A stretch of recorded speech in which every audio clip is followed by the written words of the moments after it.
Oke, assalamualaikum warahmatullahi wabarakatuh. Jadi di video kali ini kita akan membahas seputar harga, teman-teman. Bagaimana sih caranya menentukan harga khususnya di bidang kuliner. Jadi cara ini berlaku untuk semua jenis kuliner ya, teman-teman ya. Nah, sebelum kita ke pembahasannya ya, jangan lupa teman-teman dibantu di like, di subscribe, di share ya video ini. Oke, saya ucapkan terima kasih sudah like, sudah subscribe, dan sudah share, teman-teman. Nah, langsung saja kita ke pembahasannya. Nah, yang pertama ini sangat mudah sekali, teman-teman. Kalian tinggal cari aja ya kuliner yang sama dengan yang mau kalian jalan itu. Kalian contoh tuh harganya berapa, terus porsinya berapa. Nah, sistemnya tinggal kalian cari tahu sistemnya sama nggak dengan kalian. Kalau kalian sistem masak sendiri, dia juga masak sendiri. Nah, itu bisa dicontoh tuh harganya pasti pas banget dan seimbang. Nah, di sini teman-teman, kita sebagai pemula jangan gengsi untuk bertanya kepada kompetitor atau dibilangnya pesaing lah, pesaing di bidang yang sama. Tapi dia itu senior, teman-teman. Coba tanya ke dia, "Bang, masak sendiri atau tidak?" Kalau kita nggak nanya begitu, kita mana tahu ya, teman-teman. Nah, di pemula ini kita tuh harus benar-benar jangan jiwanya bersaing, jiwanya harus berilmu, menggali ilmu, memperbanyak ilmu di bidang tersebut. Karena kita pemula, perbanyaklah ilmu, jangan gede gengsi, teman-teman. Walaupun kalian sudah lama juga di bidang tersebut, kalian juga harus benar-benar terus cari ilmunya sampai kalian klimaks lah dengan ilmu di bidang tersebut. Nah, lanjut yang kedua nih. Yang kedua, setelah kita sudah cari tahu ke senior kita nih yang sudah buka terlebih dahulu di bidang tersebut yang sama dengan bidangnya dengan kita, sudah kita contoh harganya, porsinya, udah kita contoh, tapi setelah kita jualan masih saja kok untungnya nggak ada ya, kok sedikit ya, kok cuma bisa belanja doang ya. Nah, di situ berarti kalian harus memperhatikan biaya produksi, teman-teman. Karena menu harga sama, biaya produksi itu pasti berbeda-beda setiap usaha. Apa tuh biaya produksi? Biaya produksi itu biaya yang dikeluarkan untuk menciptakan produk yang kita jual. Misalnya menu kita, itu produk menu kita, kan kita tuh butuh biaya produksi seperti apa? Bumbu, minyak, gas. Nah, contohnya seperti itu, teman-teman. Dan ada lagi juga margin yang perlu kita perhatikan seperti listrik, ya kan?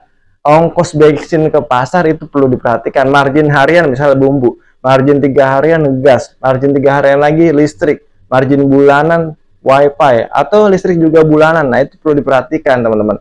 Seberapa biaya produksi yang kita keluarkan dan seberapa menu yang kita produksi itu harus disesuaikan. Nah, kalau kita ingin menghitung seperti itu, kita hitung porsinya semua. Makanya jangan misalnya kita mengeluarkan bumbu biaya produksi setiap hari nih bumbu 50.000, sedangkan yang kita produksi 50.000 juga. Jangan begitu ya, itu bakal boncos. Oke, teman-teman ya, semoga bisa dimengerti nih. Oke, lanjut kita yang ketiga. Nah, yang ketiga, setelah kita mencontoh senior dari harga, dari porsi, lanjut kita juga udah memahami biaya produksi, sudah kita hitung teliti sekali, tetap tidak ada untung, berarti belum laku jualannya. Kenapa belum laku? Berarti brandingnya belum dikenal, teman-teman.